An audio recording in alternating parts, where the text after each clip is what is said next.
We made this. Welcome to the Starlight Ballroom. Hey!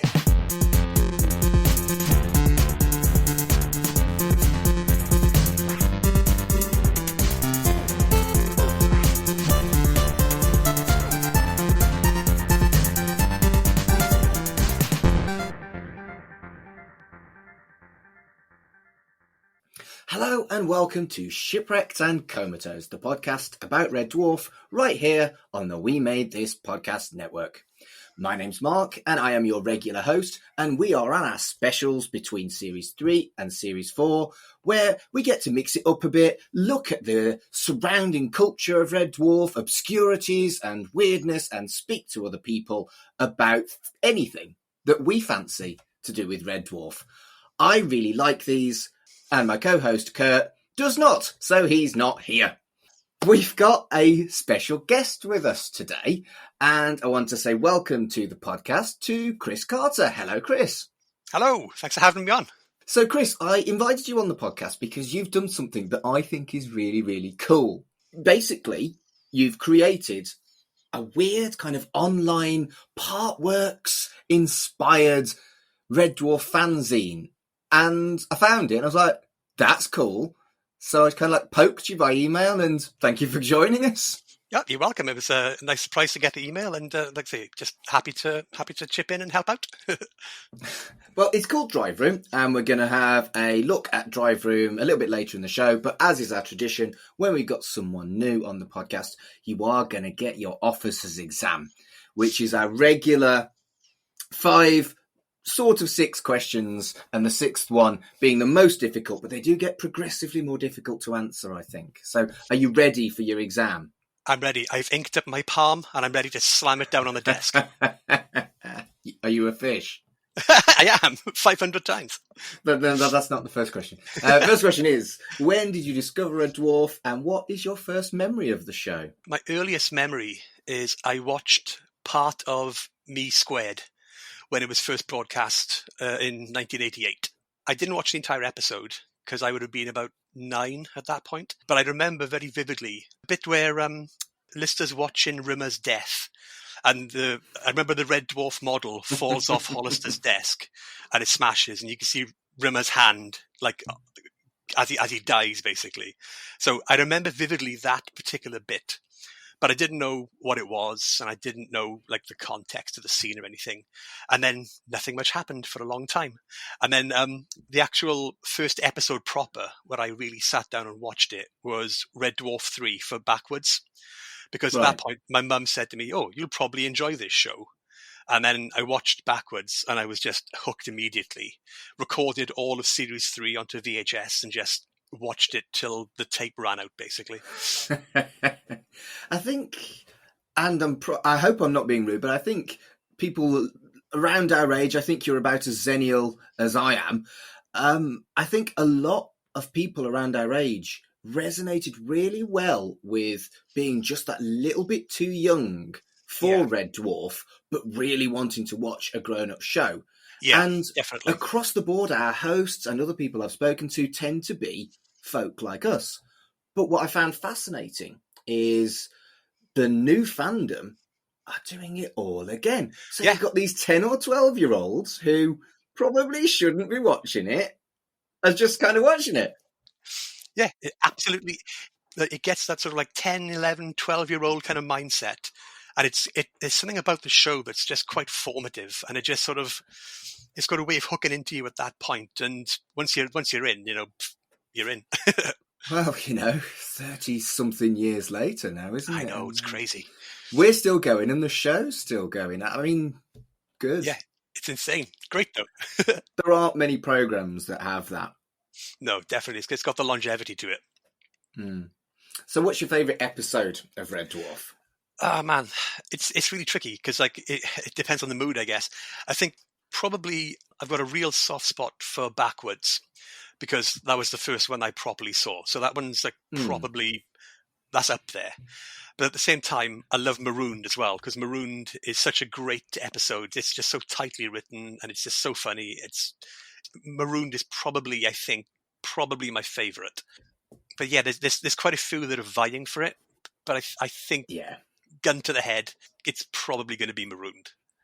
I found a new love for Marooned, having really looked at it for the podcast, and it's such an important episode when it comes to its message and the relationship between Rimmer and Lister, that on a kind of grown-up rewatch, I was like, bloody hell, that's a fantastic episode. Yeah, it's one of those ones that it just improves with age. And another one that's sort of similar in that respect, but I really didn't gel with as a kid, but I watch it back now and I love it, is Meltdown. Meltdown in Series 4 was another one where at the time, when I first watched it, I was like, oh, this is a bit weird and zany and a bit, I don't know. But as I've grown older and I've gone back and rewatched it, it's just got better and better. So that's another one of those odd ones.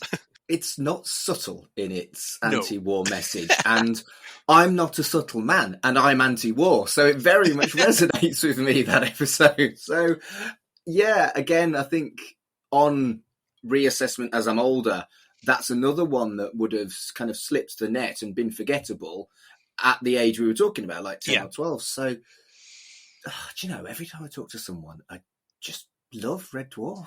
Yeah, it's brilliant. It's been with me for so long, and it's formed so much of my own sense of humour. And I couldn't agree more. Yeah, it's just brilliant. So, what's your favourite season of Red Dwarf?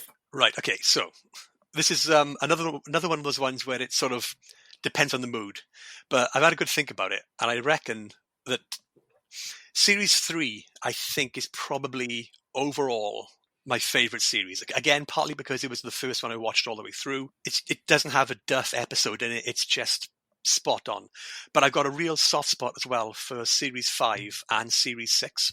So any of those three are like contenders. But I think 3 is probably the one that I'd have to say, well, yeah, that's the one I take with me to a desert island, basically. And I think 5 and 6 are the obvious choices. Yeah, that's when it hit its stride.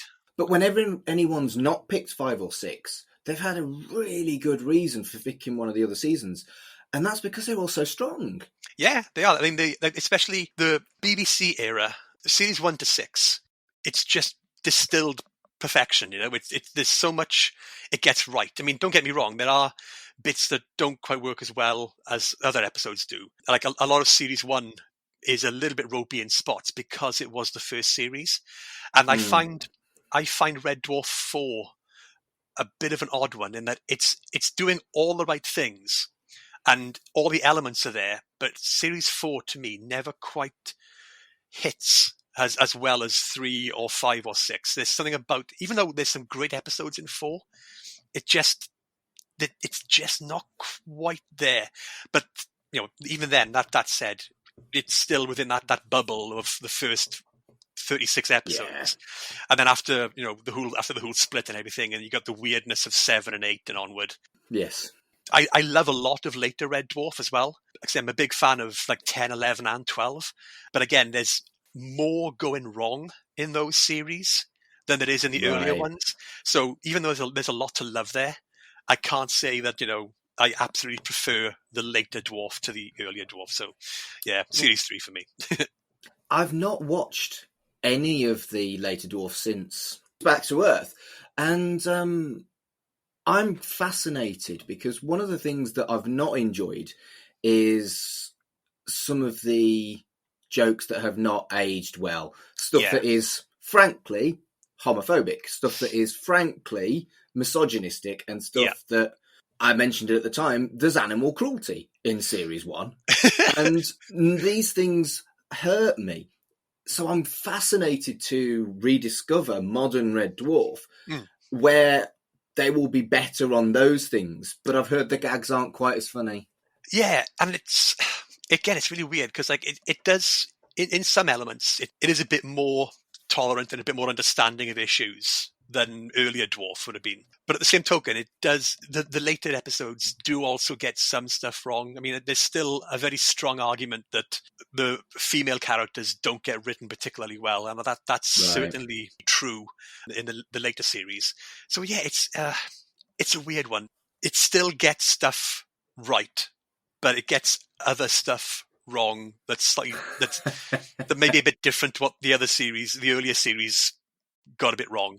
I don't think we'd want it to be perfect.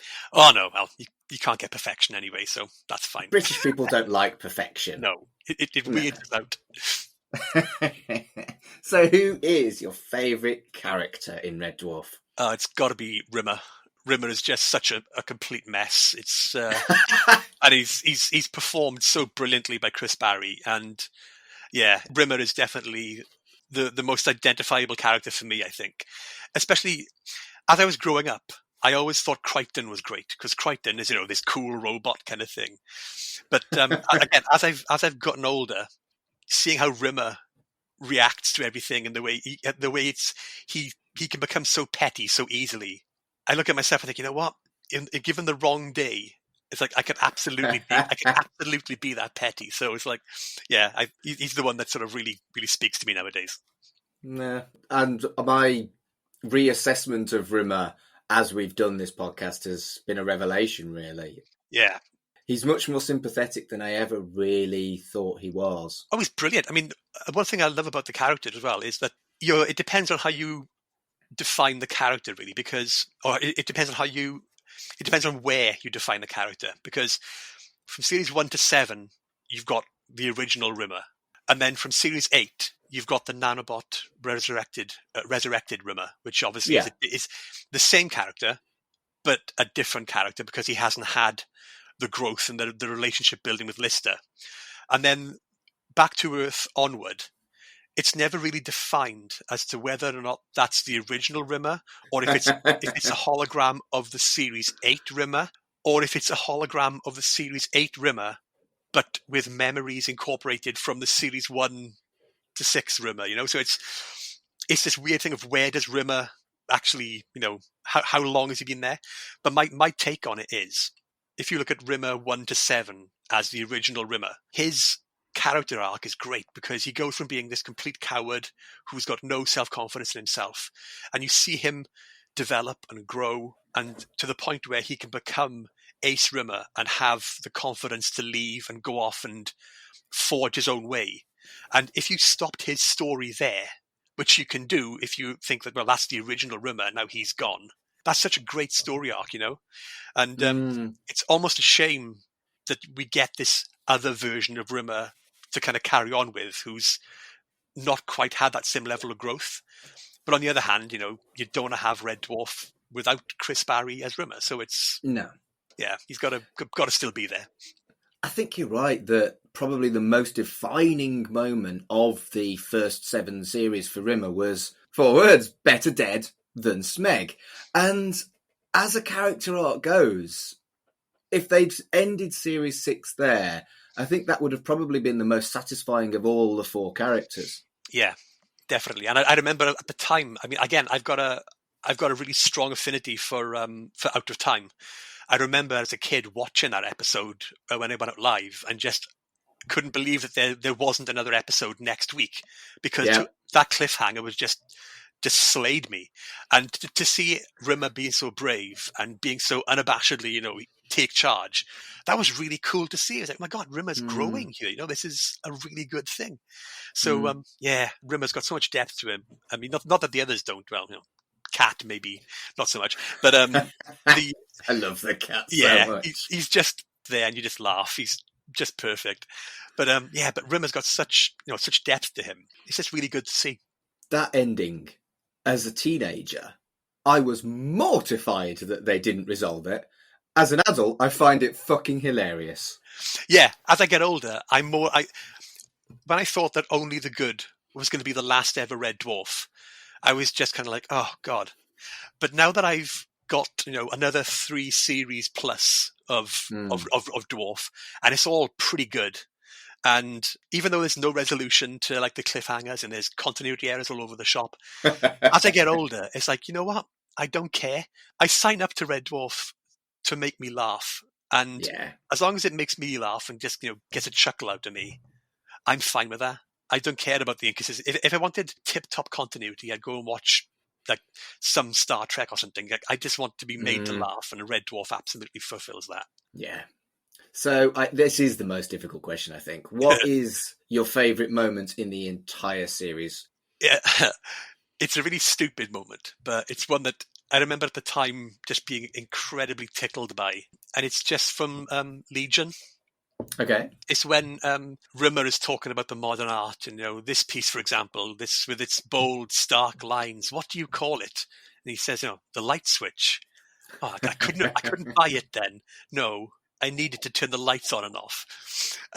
For some reason, that exchange is so stupid, but it caught me at just the right time. I think, oh my God, that's one of my absolute favourite bits.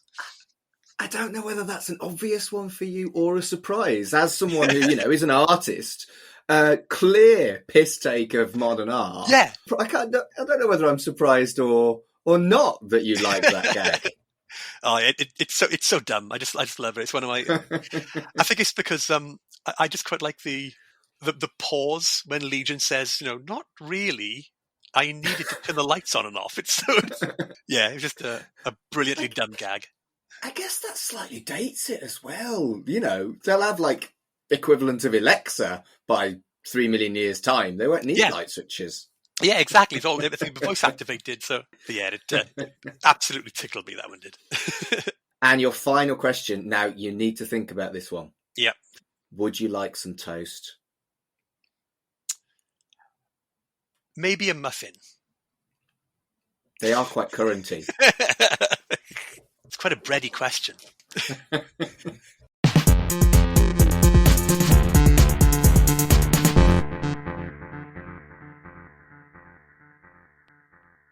Thank you for indulging me with the officer's exam. We're going to move on and talk about Drive Room, which is your new fanzine that you've launched tail end of 2020, and you're seemingly doing it when you want to, which I couldn't agree with more as a concept. Definitely. We do that too, but we've been bored in lockdown, so we've done more than we expected we would do in seemingly it feels like no time. Yeah. So tell us about Drive Room. What is it? Yeah, what is it? A magic door? No. So Drive Room is basically an online partwork magazine. Each issue focuses on a specific episode of Red Dwarf. And my thinking is, because it's partwork, start at the beginning and then work forward. So issue 1 is about the end, issue 2 is about future echoes, and so on. And it's just what I hope is a really in-depth look behind the scenes at the production of the episode and all the different versions of the episode, and any kind of interesting ephemera about those episodes themselves, but also in an effort to kind of bulk out the content of this partwork. You've also got specific spotlights on characters. You've got spotlights on actors, and wherever I can find there would be an interesting feature. So one of the features in issue 1 is talking about the model shoot, the photography for the first series. In issue 2, there's going to be a feature about the scutters, just basically talking about how they were designed, how they were built, and just, a real thorough breakdown of those particular little props. And the great thing about the second issue with that as well, there's going to be a bit of more fan-created content by other people going into it as well, so that's quite good. But it's basically a little an online fanzine all about the making of Red Dwarf in exhaustive and annoying detail. Brilliant. And clearly your research for issue 1 is significantly better than just a Google search and a read of the Wikipedia page. Can you tell us where you've got your information from other than there? Yes, definitely more than a Google search, although Google's a good starting point. So a lot of the stuff has been pulled from going back and rewatching the commentaries, going back and watching the makings ofs on the various DVDs, going back onto the Body Snatcher collection for the remastered stuff. And, there's a lot of extra stuff on there as well, like there wasn't on the DVDs, that's been really useful. In addition to the Google search, there's also other fan-created stuff over the years that I've basically pillaged and plundered. So there's been stuff from Ganymede and Titan, Gazpacho Soup, stuff from the Red Dwarf Fan Club. There's been stuff from the original Better Than Life Red Dwarf Fan Club magazines. I've taken items from there. So it's pulled a lot of research from all over the shop, really. And then it's also been a matter of trying to kind of do not quite like searches you'd think of. So I've been looking at Pinterest and trying to find Red Dwarf pictures on Pinterest, and then sort of reverse image searching them to see where those pictures are elsewhere. Because people have gotten images all over the years of Red Dwarf in different places and stuff. And there's a lot of behind the scenes stuff that's been put onto these kind of like message boards. So by reverse image searching them, I've been trying to find where they've come from originally, and they've usually come from Facebook posts or from forum posts where people have talked about the makings of or the modeling and that kind of stuff. So yeah, it's just been a real hodgepodge of research from all different places and trying to corral it all together and then put it into my own words, really. Brilliant stuff. So let's be honest here. You are a professional artist and you've worked for Titan, IDW, BBC Books, and properties like Teenage Mutant Ninja Turtles, Doctor Who, Transformers. What is it about Red Dwarf that drew you to spend your leisure time making a fanzine rather than, I don't know, more paid artist work? Well, partly because I'd kind of gotten into a bit of a funk, creatively speaking.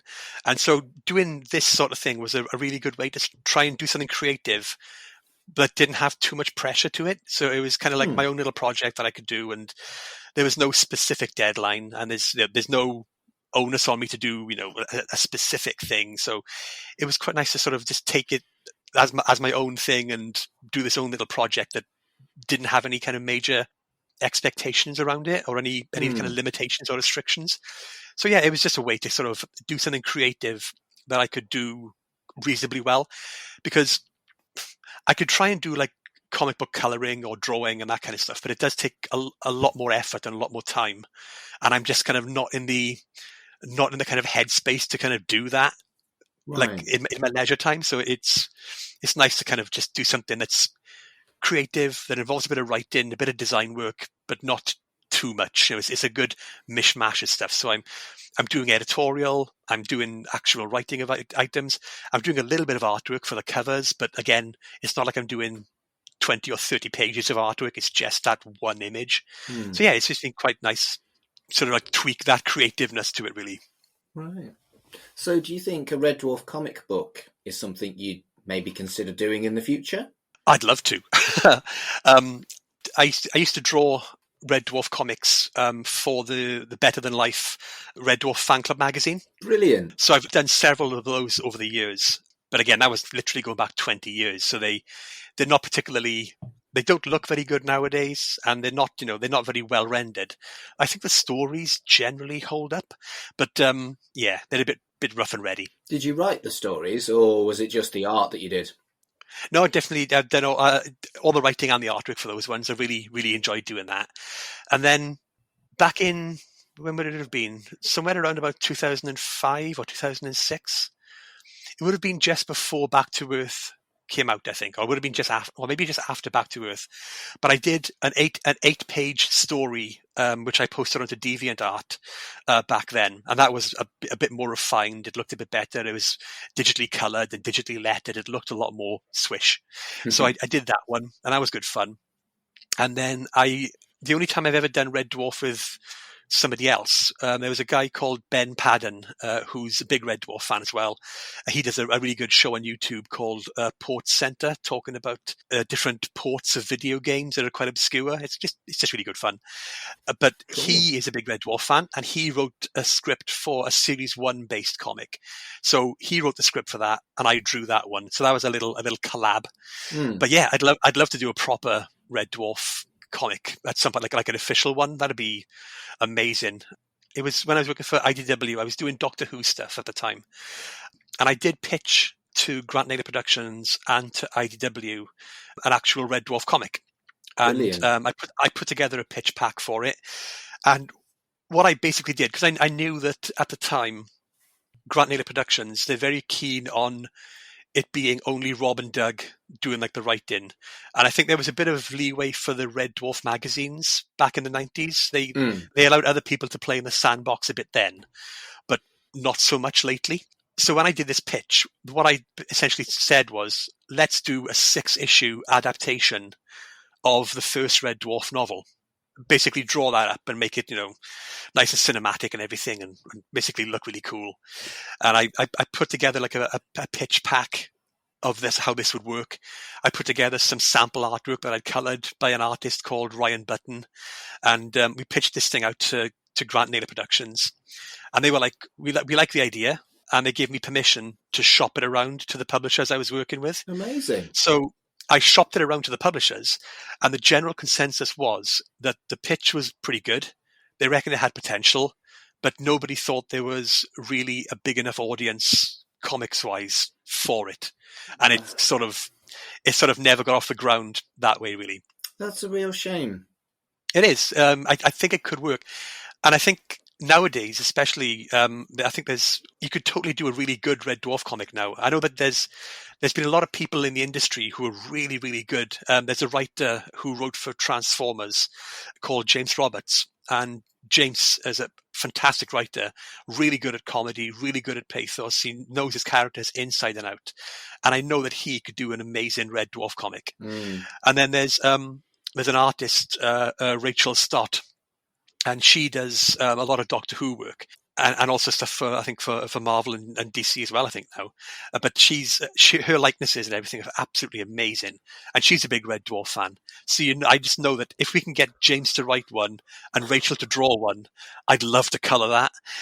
But there's a wealth of like fans who've become pros who could do a really good Red Dwarf comic nowadays. But it's whether or not there's a big enough audience for it, because even though Red Dwarf does have a really decent sized TV audience, only a small proportion of that would actually buy the comic. Yeah, I don't know. I feel like something like the success of Big Finish proves to me that the fans that love something will try a different medium.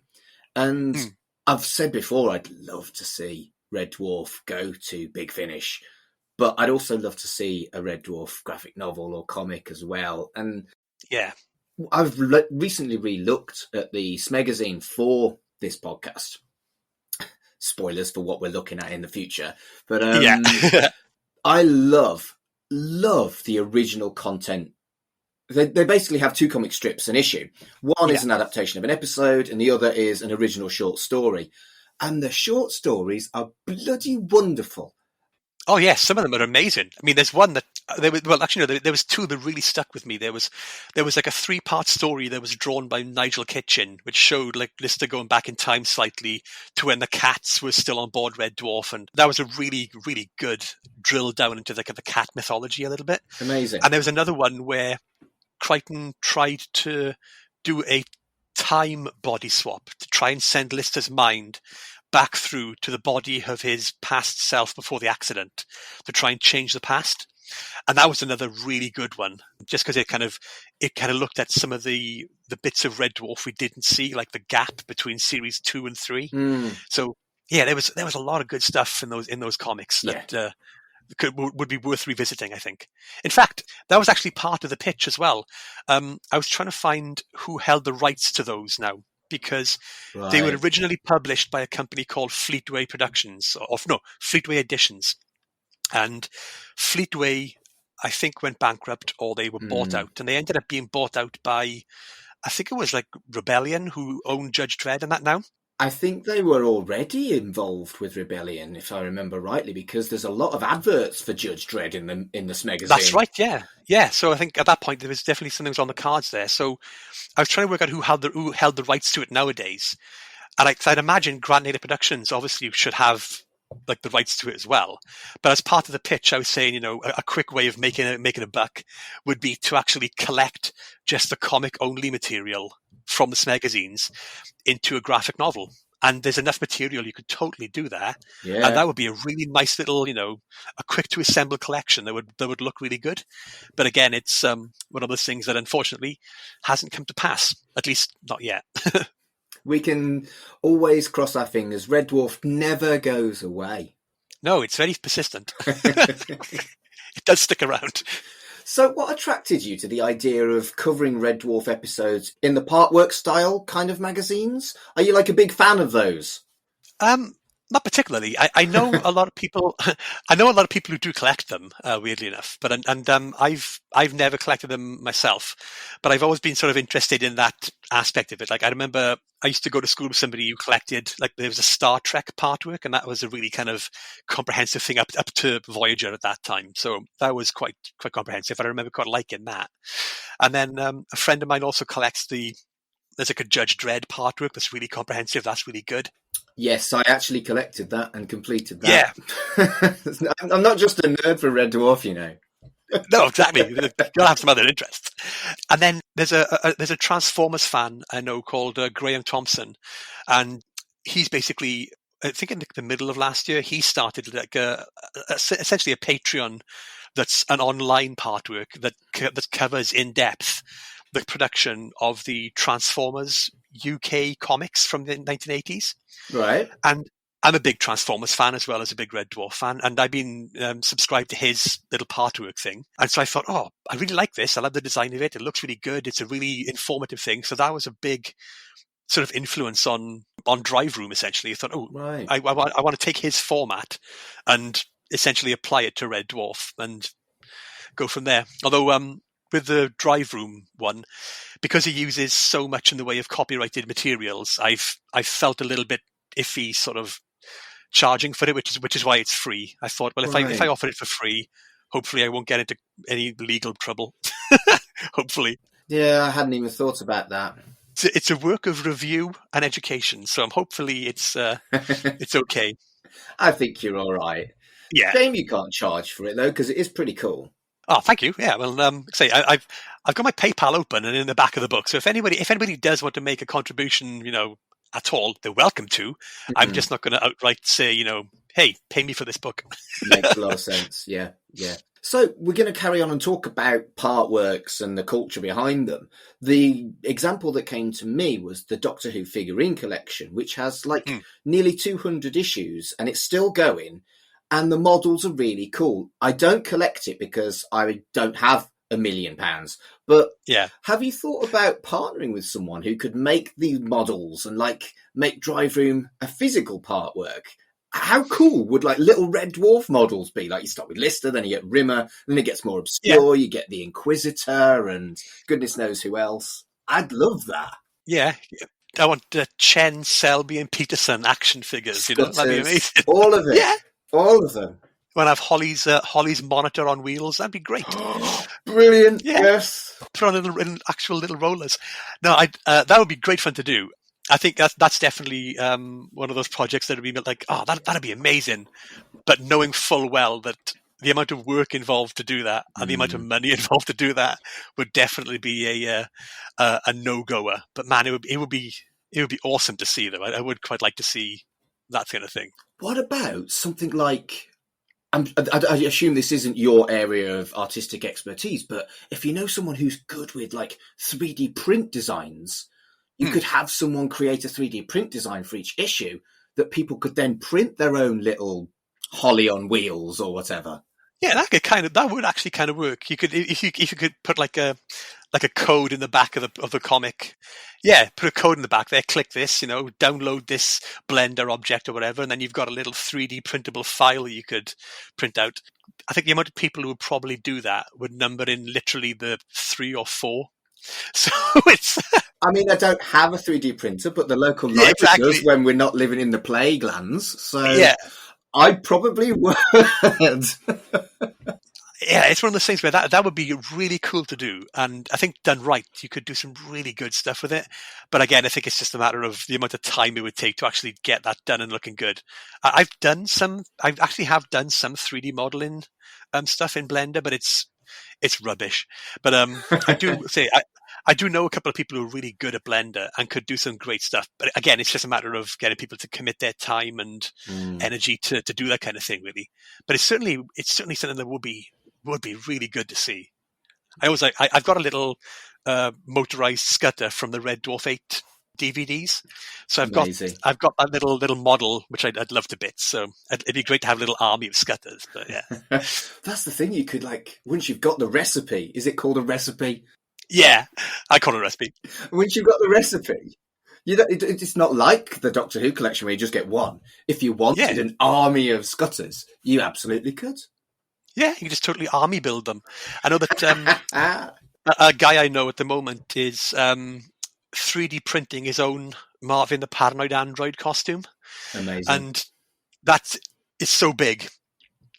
I think he's been printing the shoes over the last week or so, and it takes 30 hours per shoe or something. So Yeah, I think 3D printing is it'd be cool, but oh man, it would take time and effort.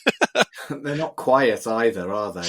No, they're not. And they when they go wrong, they go wrong. So it's it's definitely a nice idea, but one that would practically be tricky to pull off. So issue 2 is tentatively scheduled about now, actually, kind of the end of the month. Yeah, pretty much. Is the plan to cover all the episodes, or just the first few series, or are you going to dot in and out, or how are you going to play it? Well, my original thinking was, because I'm stupid, I thought, I'll just go through series 1 up to the Promised Land. And then I sat down and thought, well, hang on a second now. If I do one issue a month, that's still going to take me over 5 years. And I do know, I know implicitly, I know 100% I will not do an issue a month. I know that because I've already missed that deadline with issue 2. I did think to myself, I could get this done by the end of January. And then end of January came around and I was like, yeah, didn't manage that. So I do know that I'm not going to get like all of them done. I think what I'd like to do, I would like to get the entire series done. And I think what's going to help that slightly is there are going to be some episodes where there's just not that much to say. Right. So there may be maybe 1 or 2 issues where I'll do like 2 episodes per issue rather than 1. Right. So I think that could possibly be a thing. But I would like to do the lot. But I think more realistically, I'm definitely going to do all of series 1 and then probably take it from there and see how it goes. I would love to do it. I'm just very wary of, I know how much time it's going to actually take. So I think as a kind of a nice compromise, definitely series 1 and then maybe a little bit of a break and then go on from there. So it'll definitely take a few years. I know that much, but it'll be hopefully something worthwhile doing. Red Dwarf has some kind of like points where it would make sense to finish. So end of series 1, end of series 2. Then sorry if you get back into it, it's end of series 6 after that. You've got to exactly. It's almost like the run. It's got these chapter points. Yeah, like the Golden Year run, and then obviously the end of series 8, and then you're in it till the Promised Land. I think so. I think they're the points you can think of quitting. Otherwise, you'll upset me. Fair enough. I think, like I say, in my heart, I'd love to do the whole lot, but I just know that it's kind of achievable, but it all depends on how much time and effort I want to put in to, actually doing it. But as long as I enjoy doing them, I'm going to try and keep doing them. So that's my plan. It's not much of a plan, but it's a plan. So that's sort of like you haven't really set a long-term goal. You're just basically enjoying the creative process while you've got the time, I guess. Yeah, exactly. Yeah, it's something fun to occupy myself. That's not anything else really. It's a nice little creative thing that I haven't done much of in recent years. So it's nice to kind of dip my toe into the whole graphic design, magazine design stuff, which I've not done for like 20 years. So it's been quite nice to just do that.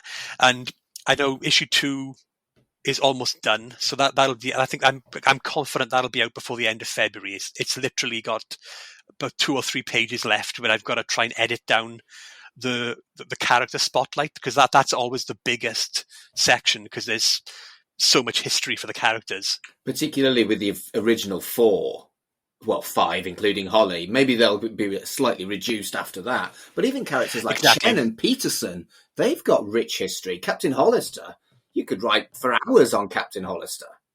Oh yeah, totally. When we get to him, he's going to be one that will definitely take up, a decent chunk of space. But at the moment, I've started with Rimmer. I'm doing Lister in issue 2. Cat will be in issue 3. Then Crichton, then Holly, then Kachansky. I'm basically going in like cast order as they were like on screen, I guess. Yeah, not on screen. Well, to do that, I guess Holly should be number 4 in that case. But and you need to wait for Crichton as well.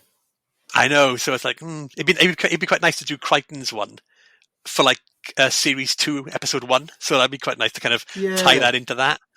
So I'm trying to be a little bit thematic with these things. So that's why I thought I'll do the Scutters for issue 2, because they're a big part of the earlier shows. So it'd be quite nice to sort of get those in the early ones. But then you want to look at doing features on Guelphs and stuff from like series 4, 5, and 6 onward kind of thing, sort of move that a bit later. But yeah, it's just a fun bit of creative process to it, really. So I definitely can't do one a month. I know that, but I'm hoping to do maybe 2 or 3 a year. I think would be a good achievable goal, I reckon. Yeah, and I think that's something that I'd like to highlight is that you are doing this 100% on your own. You're doing the typesetting, you're doing the article writing, you're doing the artwork, you're organising contributions from other people, but essentially it is your huge project. And yeah, Kurt does a lot of the editing for Shipwrecked and Comatose. We only edit the specials where he's not around. So we have more of a way of kind of spreading the workload than you do. Yeah. And it's okay to have lots of content during COVID-19 shitness. And if we slow down, we're not going to stop, but we might slow down. And I think there's a lot of artistic projects that will be like that. Oh, totally.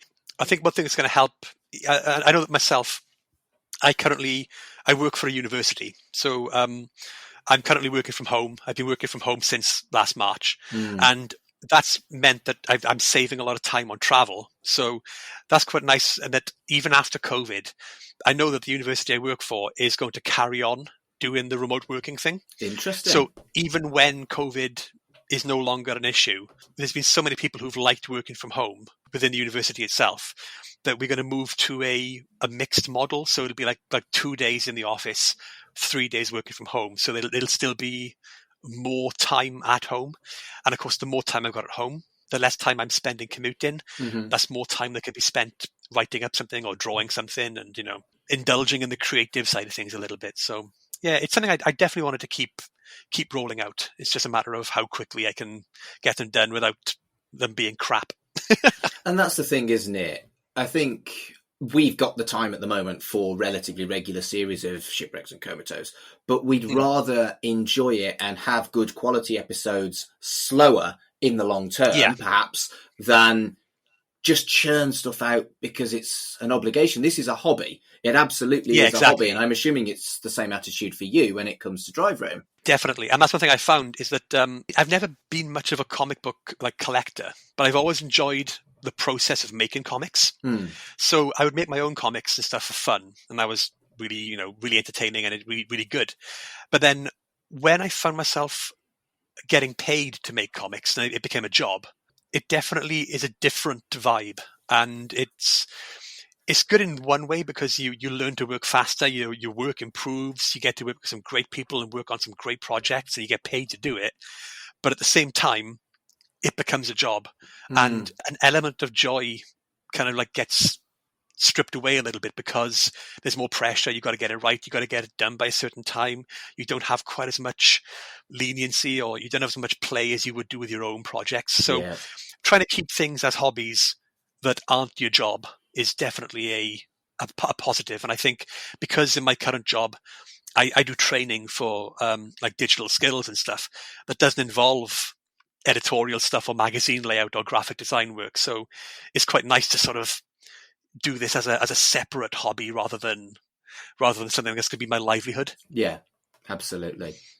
So tell everyone that's listening where they can find Drive Room. Issue 1 is out already and we'll probably have an issue 2 around the same time as this episode drops by the sounds of things. Yeah, I'm hoping to have, today, as we're recording, today's the 21st, so I'm hoping that by next Sunday, I'm hoping that the actual issue will go live, because it's virtually done. I've got literally a couple of pages left to do, and then it's good to go. So at the moment, I've got my WordPress blog, which is where everything gets uploaded to. So it's kriscarter.wordpress.com. As I'm sure most people who've encountered me before know, my name is spelt K-R-I-S, not C-H-R-I-S. So it's K-R-I-S, carter.wordpress.com. I must admit, I did get to the point where I got so many emails about my name, with my name spelled wrong. What? Even though even though my name is spelt correct in my email address, I get so many emails to me addressed wrongly. I ended up writing a book about it. Amazing. Yeah, in fact, do I have... Let me see if I can reach one. I know you guys can't see it because it's a podcast, but Well, you can send me a picture and I can chuck it on the socials. yeah, there we go. So I actually wrote a little hardback book, and all it does is it collects all the misspellings of my names, and it's just stuff like that. And it's just, every time I get a name misspelled or something ridiculous, I would screenshot it, and I ended up creating an actual book. And I called the book With a K because my name is Kris with a K. With a K. And so at the time, I rebranded my blog to kind of match the book. So my blog is still called With a K, but all the drive room stuff is basically going to be on there. Brilliant. So I'll be honest, your name is Kris Carter, and my co-host Kurt, he loves the X-Files. Loves the X-Files. When Yes. I told him I was interviewing Kris Carter, I think he had kittens. Yeah, I think, no, it's not that Kris Carter. No, it's not. I think I prefer to interview you than him because watched it once, it was fine. If my hair was more silvery and I was a surfer dude, I could probably get away with it. No, oddly enough, you'll be amazed to hear this, but the Kris Carter comparison X-Files thing has absolutely come up before in my life. Really? I am surprised, yeah, I know. Kris. I know. It's a shocker. I know. When I studied animation at university, and every week we would all troop into the lecture theatre and show our animation work for the week on the big screen. And at the start of each clip, your name would crop up along with your student number and everything, and you'd show your clips. So every week we'd all troop into the lecture theatre, and every week my name would come up on the screen, and every week everyone would start whistling the X-Files theme. Oh, for fuck's sake. So it's just I've made my peace with it now. It helps. My surname is Adams, and as a kid, people used to walk past me in the corridors at school. They wouldn't say a word to me, but they'd just click their fucking fingers at me. So you can't help your name. Leave us folk alone. Yeah, exactly. And if you can't, and if you do have any kind of hang-ups about your name, write a book about it. I found it to be quite therapeutic. So yeah, I'm currently working on volume 2 because I'm still getting these emails. So. Amazing. We'll see how that goes. Well, Kris, it's been an absolute pleasure to have you as a guest on Shipwrecked and Comatose. Thank you so much. No, thanks for having me. Really enjoy the podcast, and just nice to yak about Red Dwarf and stuff in general, really. So yeah, thanks again. Isn't it just? So thank you for joining us, and until next time. I love that ending. It's a good ending.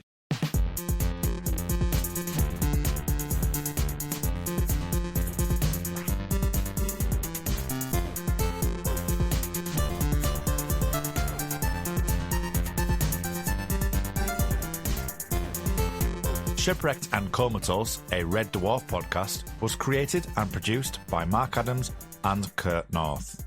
You can find us on Twitter at Red Dwarf Pod, and we are part of the We Made This Podcast network, which can be found online at wemadethispod.com or on Twitter at We Made This Pod.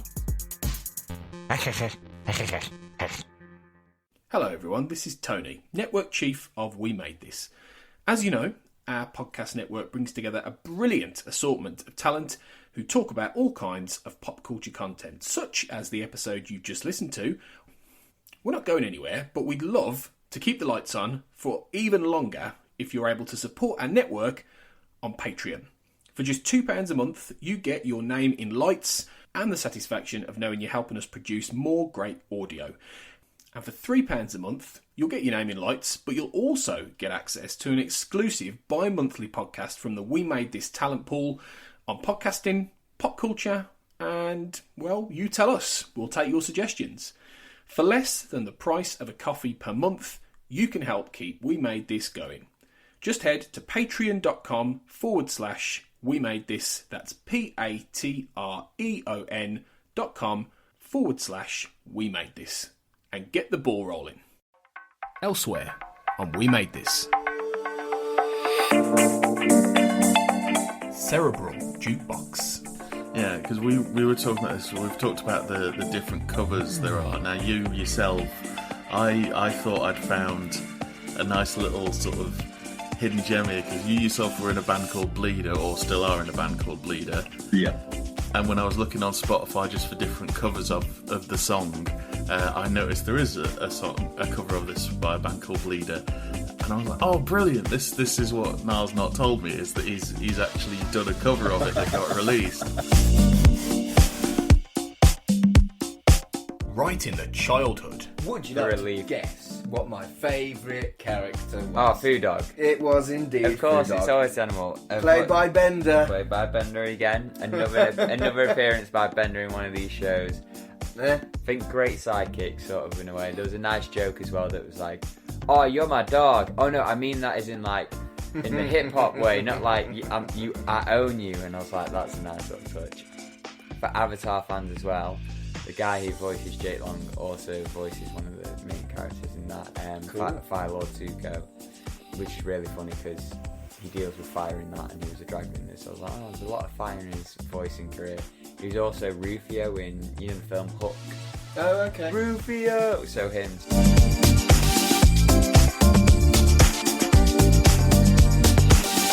Podcast 616, a Marvel Cinematic Universe podcast. I was gone for 5 years and now I'm in a different reality. Whoa, what's happened there?